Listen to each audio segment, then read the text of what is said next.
This is Wesley, the Dungeon Master for the Stranger. Just a reminder that this episode uniquely has been completely redubbed.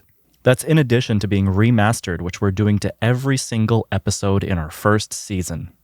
In the process of doing this, I've made the decision to shorten some of the descriptions and tighten things up a little bit, since the audio was so damaged from the original episode. So without further ado, please enjoy. Everybody, please roll initiative. 13. 10. 20. And Glass? Sorry, 15. Trevor, you start to come to. Your eyes feel heavy, and as you peel away the crust from your eyes, that's when you see the beast on the table. One solid red eye on the front, and a lizard-like body with these two clawed arms. It slithers and walks with its various appendages across this table. And the last feature you notice is the gaping maw for a mouth that currently engulfs the head of Maggie. You also see your allies as you come to, and it's your turn. This is a surprise round. What would you like to do? Like, probably the viscous noises right nearby causes him to jolt up. As he sees the rest of his friends, and Maggie halfway inside the orifice of this thing, I hesitate to call it a mouth, he immediately gives a bit of a back up before he immediately flips from scared to adrenaline rush, need to protect people, full-on bodyguard mode. Get off her! He is instantly going to use the seat that he was on as a stepping stone to lift himself up onto the table here. He's going to turn. And as he is going to step up onto the table, he actually uses it as like a platform to leap. And he goes a good distance up into the air before he begins to kind of rotate 360 degrees. His foot now way up in the air. And when he comes down, he is going to slam the creature down. I imagine at this point, you might have said Maggie is no more, but unfortunately, Trevor didn't hear the narrator. So he's going to try and separate Maggie from the creature by attacking where it appears that she's attached with just this big smashing axe kick as he brings his heel down on the creature. All right, let's see how we go. Well, that's a good sign of things to come with a nat 1. This beast, it seems to anticipate your actions. You see your reflection in its large red eye as, like a cicada, it starts to shimmer, all of its scales vibrating, and a shockwave of protection wraps around this beast right to the location where you would hit him, and instead you hit its carcass. You're deflected onto the table as Maggie is thrashed to the side. Not getting away that easy.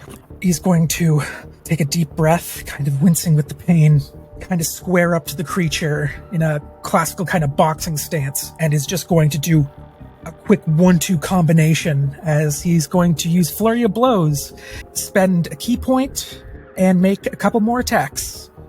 First one, oh my god, is a 7.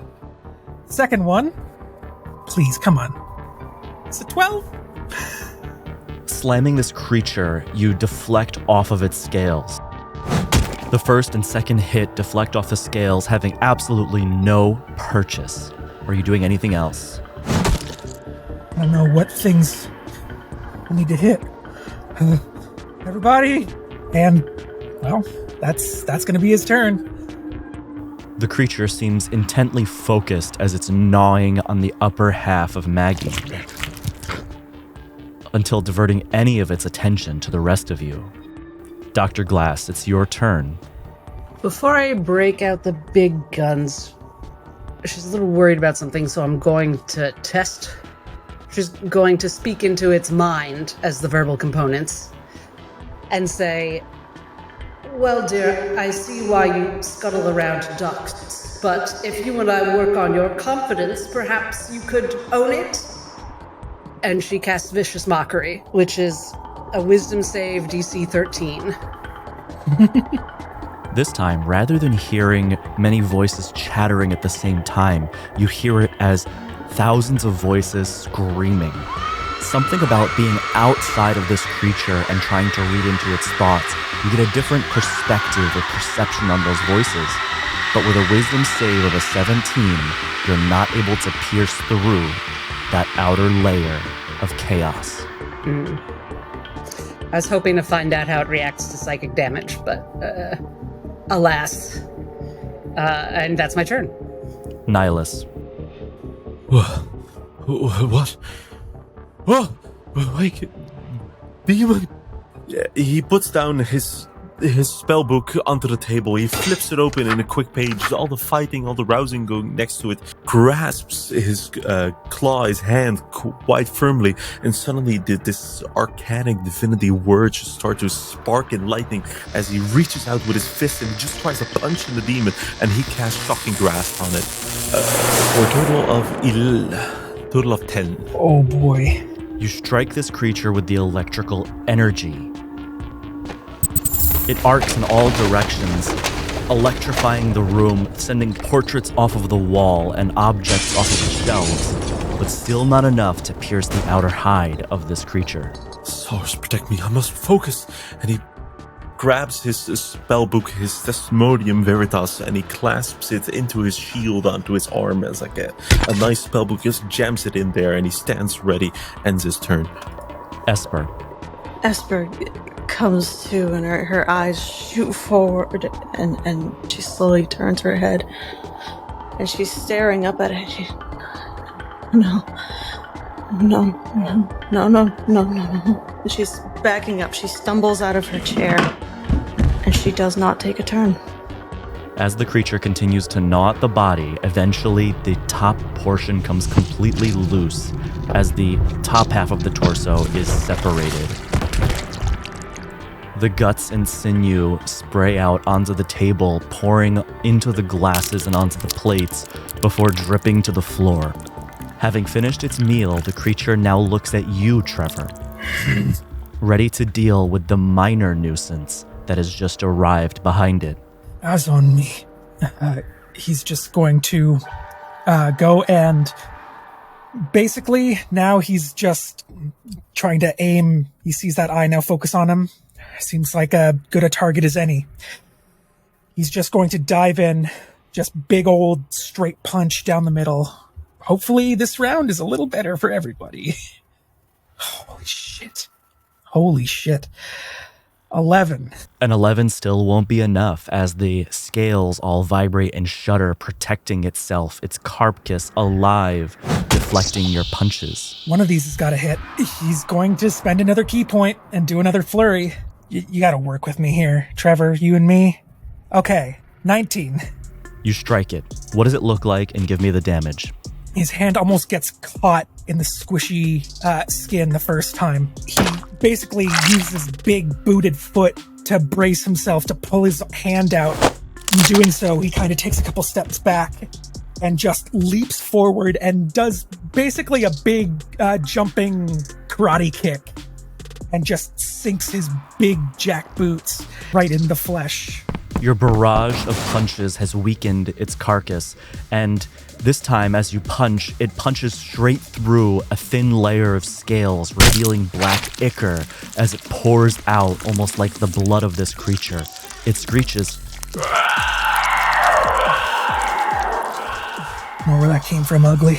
That's 7 points of bludgeoning damage. And with my open hand technique, it cannot use reactions until the end of my next turn. Very interesting, as it looks disoriented. And I get one more attack.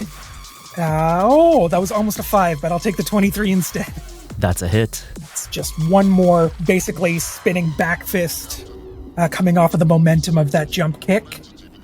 Oh, max damage again for another 7 damage. There we go. Now it's all coming back. You strike the creature again, and this time you're compounding on the same spot, punching through the scales and into the meaty bits beneath the surface. And the first thing you notice is that inside it's like an amalgam of flesh. It's not one specific creature, it's a lot of creatures. Yeah, with his open hand technique, he's able to find the pressure points and get him to stagger slightly, or whatever this creature is. And he's going to take a leap off of the table. You need to get away, now's the time. And that'll be his turn. You see as its single red eye is looking at you, almost transfixed. You see a reflection that almost looks judgmental. Please roll an intelligence saving throw. That's not a good idea. So I believe that's a -1. And that one -2. Let's see what happens. Trevor, it's mocking you. It's crawling under your skin. You can see as your reflection starts to speak back at you. You just let them die. You let them all die. And now you're alone because of it. You take 12 points of psychic damage as the creature's scales begin to regrow from those damaged places, almost feeding off of your psychic fears. Trevor, are you alright? What happened? What did you say to me? Asteria, it's your turn. Oh, all right. Well, none of that was great except for the part about no reactions. Actually, I guess first, if I can speak freely, she's going to say into its mind, if there's anything real you want to tell me, now's your chance. And then she's going to clock it with her cane. Go ahead and roll to hit. Okay. 22 to hit. That's a decisive hit. 8 bludgeoning damage, and then Psychic Blades, which is my last bardic, is 7 psychic damage. While you do successfully deal damage to this creature, and you can tell that you do so, you're very familiar with this cane and how it operates. But you feel the reverberations of psychic energy that just don't seem as effective as they could be against any other creature. I had a feeling, but I had to try, and then she's going to back away from the creature, her full speed.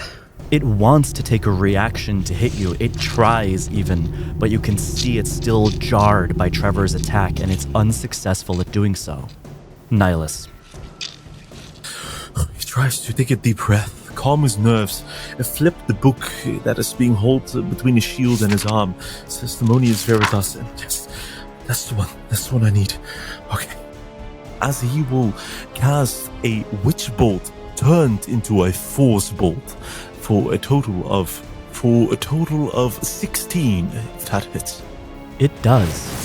As it does, he knows it's of such a thick skin, he needs to pierce it, and that's right, his forceful ability in this red aura just ignites through its thick hide for a total of 9 force damage on it, and he's now concentrating on this link to keep repeating this damage at a turn. It strikes this creature as the scales begin to fall from its hide, and you see it starting to look hurt. Begone, demon, I revoked you from this plane. He ends his turn. Esper. It is the moment that somewhere on the other side she hears Trevor's voice, and it sounds distressed, and it sounds like he might be hurt. That Esper's eyes fly to the table. Is there anything on it? Anything on The table. On the table is an entire assortment of table settings. Glass, forks, knives, plates, etc. The butter knife is going to have to do. She's sitting, she's frozen for a moment, then her hand is reaching over. No, she's going to grab the butter knife and she's immediately going to rush to jab it as hard as she can, trying to get into this creature's side. Roll to hit with an improvised weapon. That's a 5. You strike the hide with this knife as the knife bends in your hand with the first strike. Get away from him! And she's gonna square up. She has to stand on the chair. She's going to climb her back on it, try and make herself big, and she will end her turn.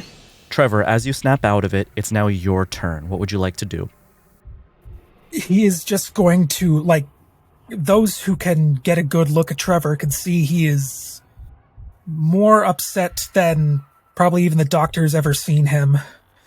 He's, like, gripping onto the sides of his head, hearing the voices echoing, hearing his own voice. You can see there's blood starting to gush out of his nose and out of his ears from the psychic attack. You see he just goes, wipes his face, looks at his bloodied palm, and then just grips it into a fist. What the fuck did you say? And is just going to leap, basically clearing the table, and is just going to just clubbing blows overhand. Nothing graceful at all. Let me see if this hits, first and foremost. 15? That hits. Another 7 bludgeoning. He's going to go for one last flurry of blows and make 2 more attacks. I think that's what he would certainly do. That's not going to hit. And that's certainly not going to hit. So, from the first hit, he's just clubbing, and then the next one is literally him just trying to grab on. Like, he's not in his right mind currently, and he is losing himself to his rage, pretty much. Just beside this thing, trying to dig his way into it. But that is just going to be his turn. Your pummeling continues to wear away at its hide, the scales falling to the ground one at a time, its underlayer of fleshy meat consistently getting more and more exposed. But now this creature, finally turning its attention to violence, to immediate action, is going to take a turn to attack Trevor and Esper. Be careful. Esper, that's a 19 to hit. That hits. And Trevor, that's a 20 to hit. That hits. Trevor, take 9 points of damage, and Esper, take 13 as you're both pushed back 10 feet with its violent thrashing. You're both slammed back against the shelves, the dust kicking up into the air as various glasses and ceramics are thrown to the ground. And now with its bonus action, Nihilus, its single red eye, looks at you. Nihilus, please make an intelligence saving throw. Oh god. Oh god. Focus on the brainy ones. For a total of 14. Nihilus, you see yourself reflected in this red eye, an angry, different version of yourself, maybe even corrupt, as he takes out a magnifying glass and looks at you. Is that me? Is that me? You left the testimonium, came here, left your family, your friends. I would never. I had to. And please take 12 points of psychic damage. You see as its scales all begin to point outward like a cicada, vibrating. You see them along its body as it's charging up an attack. Dr. Glass, it's your turn. Was Trevor pushed towards Dr. Glass?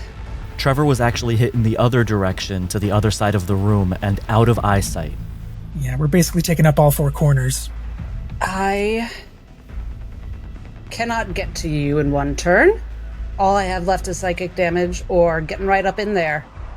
She's going to take a step out, and she is going to clutch her pocket watch, and she's going to use her last spell slot and really, really hope that this creature does not do well on the wisdom save this time and cast Dissonant Whispers. She is going to whisper out loud and in the creature's mind, "You had your chance to talk, now back off."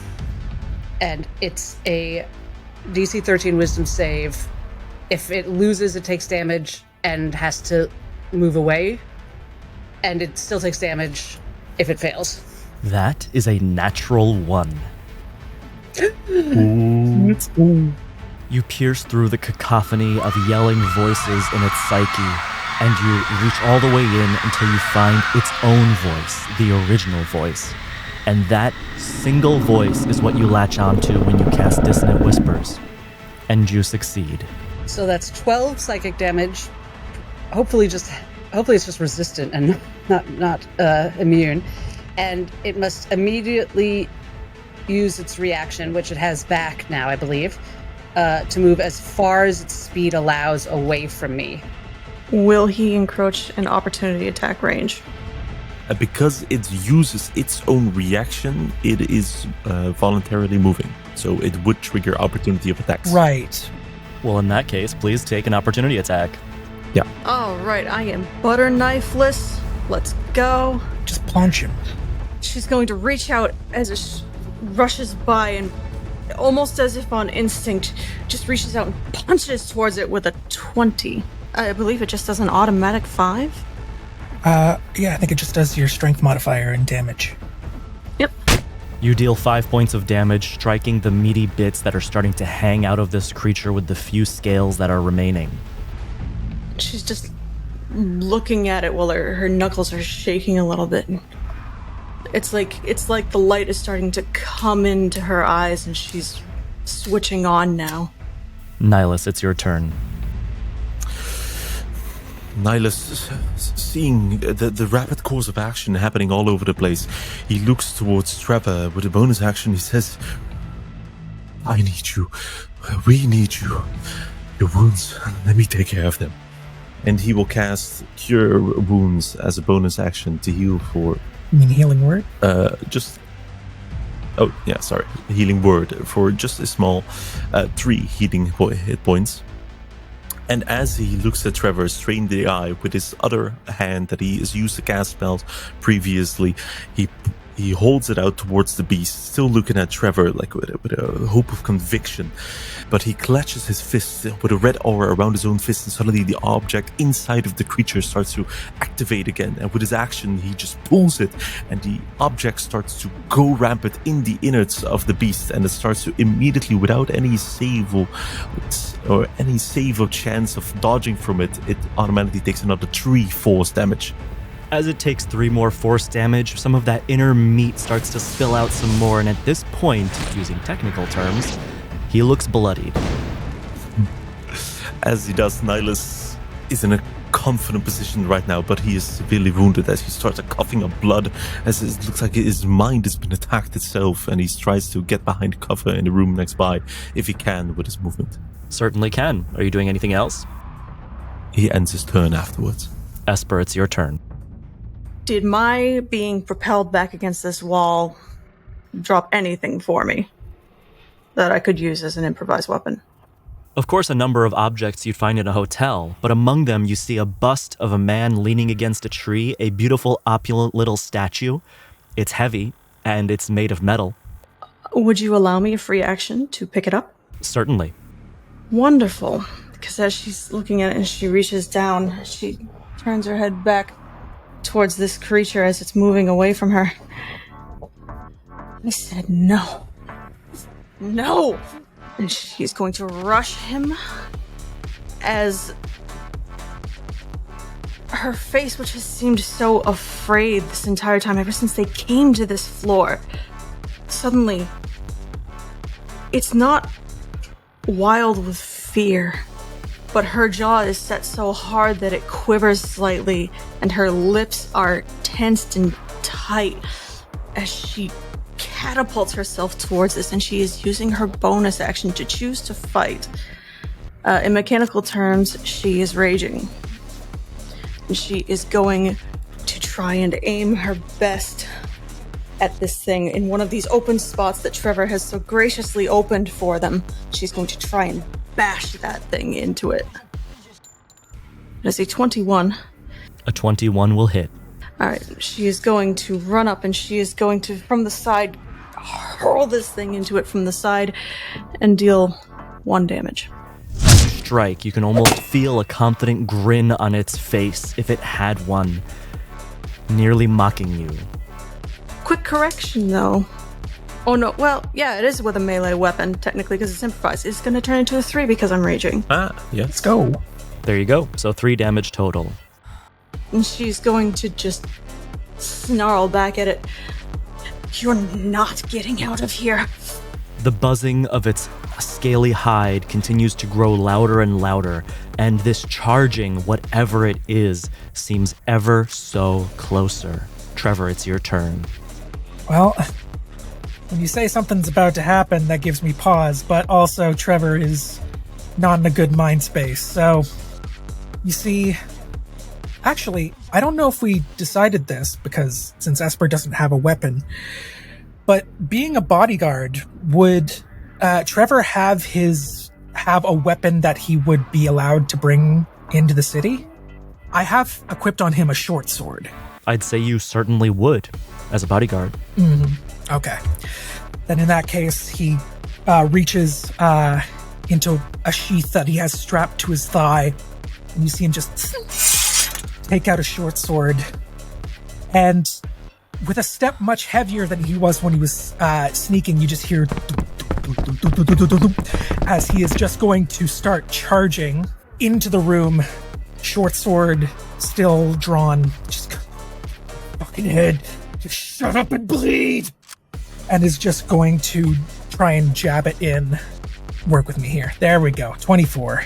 That hits. That is going to be just 5 points of piercing damage. As you strike, the black ichor sprays along the wall from its body, the meat tearing from its flesh. However, a red mist starts to engulf the room. The black ichor, it aerosolizes and fills the air.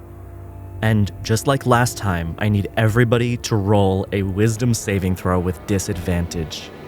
Oh, not this again. I don't want to hurl. Oh, there was a 20 on one side. That is a 2. 4. 9. 11. Trevor, as you strike your blade into this creature, you feel your consciousness starting to fade in and out. But this time you know what's happening because it's happened before. But with scant ability to resist it, you start to fall unconscious. As everything fades into blackness, into darkness for you, you open your eyes, and you notice that you're crowded by a group of people. But this time, as you wake up in the office of Harlan Usher, something is different. The first thing you see is the ceiling. It's not torn apart and broken like last time when the world fell apart, but there's this mold growing on it. Everything feels a bit gross and disgusting. Even the air has this musty smell to it, and there's a fly buzzing around the room. In the corner, you see Harlan Usher surrounded by the cast of Midnight Whispers, his head being bandaged from clearly recently receiving a terrible head injury on your behalf. And the rest of the group, as the rest of you also come to, you're sitting in some chairs across the room. You hear Harlan speaking to the crowd around him. It's okay. He must have mistook me for somebody else. That's all that happened, I'm sure. Adrian Mitchell, the director, looks over at you, Trevor. What's the meaning of this? Why would you do such a thing? Our host, no less. Trevor, now coming to, just instinctively, he's going to reach up to his nose and look. Is he still bleeding? Yes. This place. He starts looking around, seeing that it's different in another way. But he just kind of says, "You brought me back before. This is someplace new again." You're gonna let me out? I need more. He's just slowly gonna get up from his chair, this time a lot slower. He's in a lot of pain. Get out of my way. There.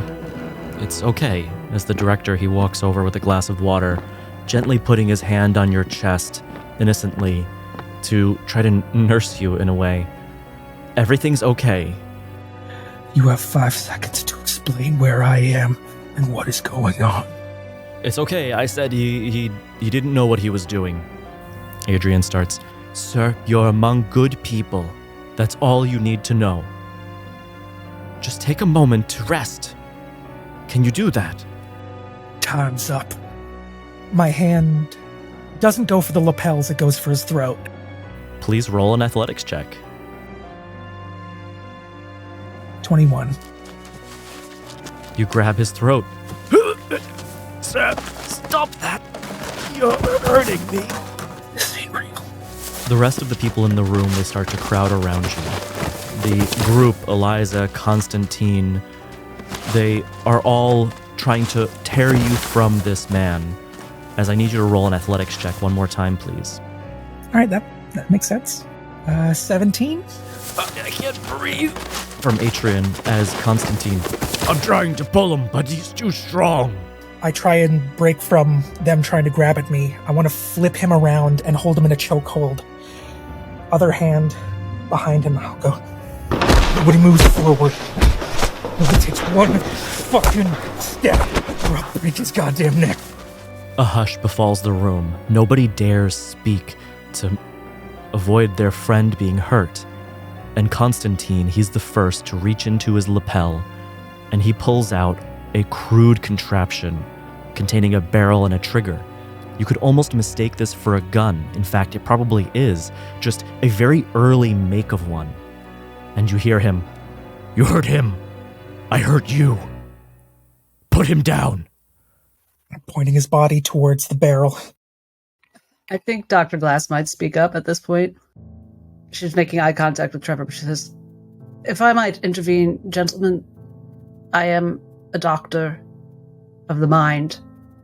Perhaps Trevor would let me speak to him." Is he holding Harlan or Adrian? I'm confused. It's Adrian. Perfect. I could perhaps mediate with both men in private if they'd allow it. Speak up now, you ain't got much time.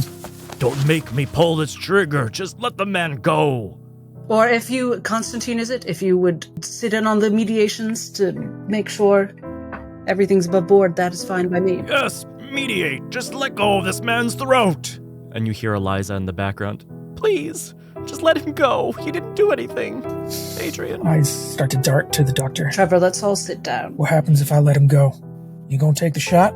No, I just don't want to see you kill a man. I don't want to kill a man today. He'll let go.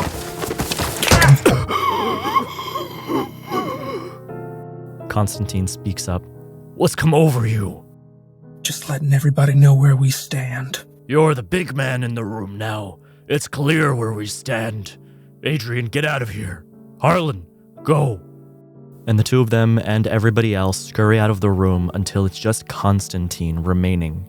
Mr. Mitchell, I would like a word with you later to make sure you're all right. Yes, of course. And quietly she says to Trevor, "We can't kill these people, Trevor. They're already dead. But I'm fairly certain they can kill us." And I got a clean conscience. Nihilus raises his head from the table a bit slower than the others. Perhaps he's not the toughest. The Hellspawn, the abomination, it must have been confident in its ability since we were under whatever it is you call this for so long. Surely we must repeat the same actions we did prior, your actions, Trevor, to get rid of this spell. We must make haste.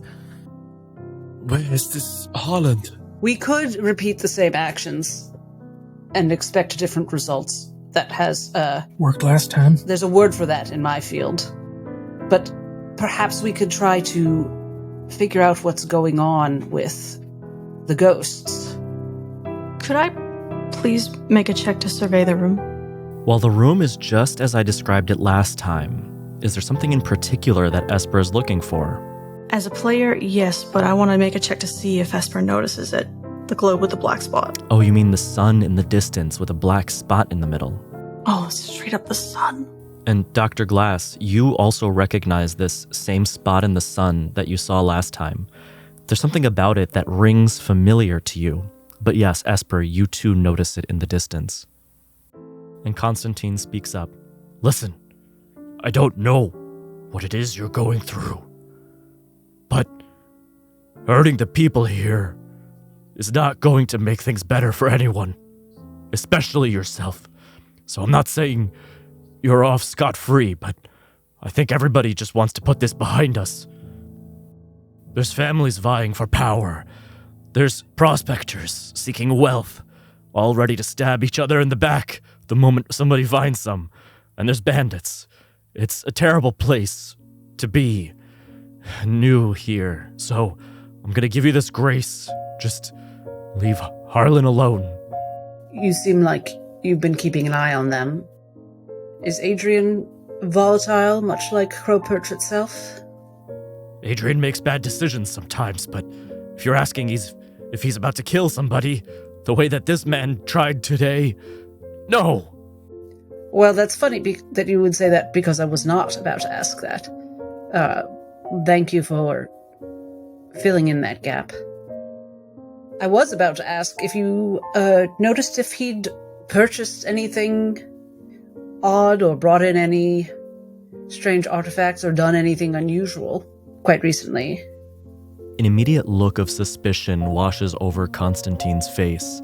He looks you up and down as if sizing you up or trying to get a read on what you're getting at. And then he begins, "No, Adrian's brought nothing." No unusual outside influences at all? No visits to the mysterious sectors of Crow Perch markets? He walks towards you. "What are you Right. on about? What have you seen?" And she asks this genuinely because she's a little surprised by this reaction.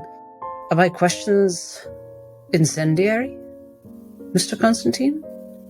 If you must know, I am worried that something is amiss, and I took you for a man invested in the group's safety. Perhaps I was wrong. A pensive 5 seconds of contemplation goes by as he looks you in the eye.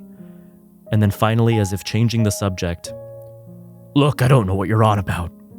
Bandage this man up, and let's go our separate ways for now."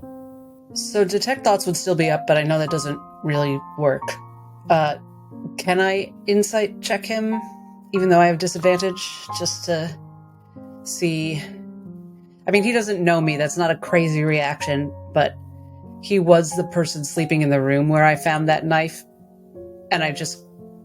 Which kind of shift... can I tell which kind of shifty is he being? Is he a bad actor? Not as in a scenery chewer, but a malfeasant. Go ahead and roll insight. 15.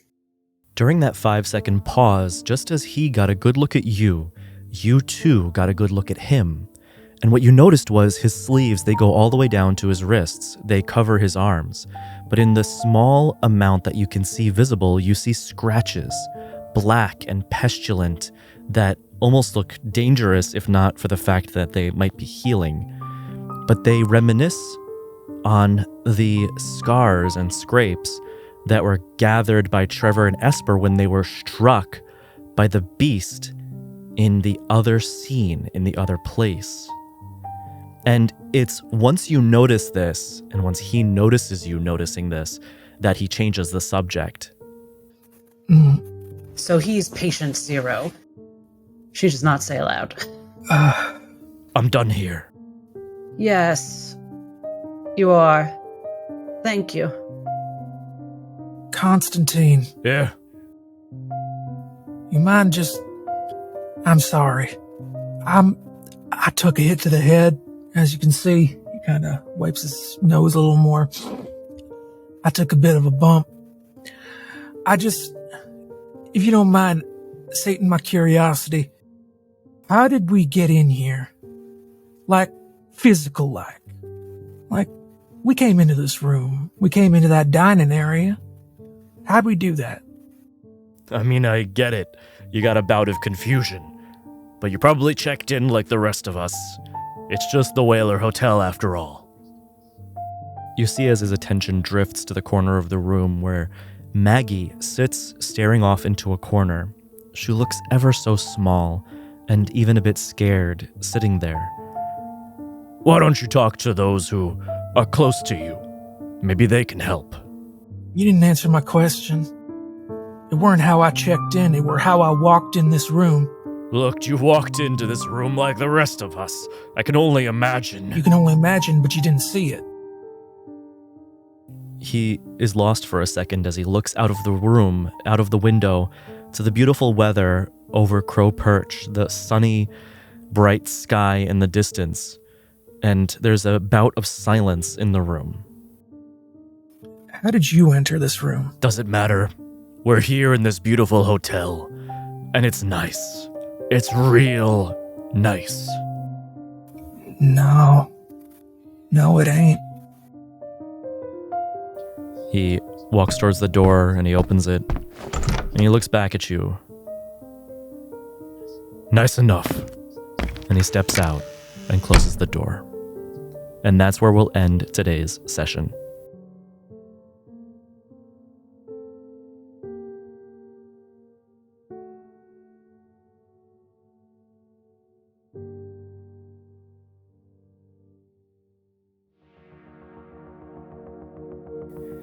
Thank you for listening to this episode of The Stranger. Not every episode is going to be redubbed like this one, but we really want this campaign to live forever and always be watchable. Hopefully it also shows how dedicated we are to making our stuff just great. If you want to support us, we have a Patreon where we put bonus content, extra campaigns, and the prequels to The Stranger, which are all available there. Thank you for being the best part of our community, and leave a comment. Let me know that you watched this episode. I respond to every single one. And we'll see you in the next episode.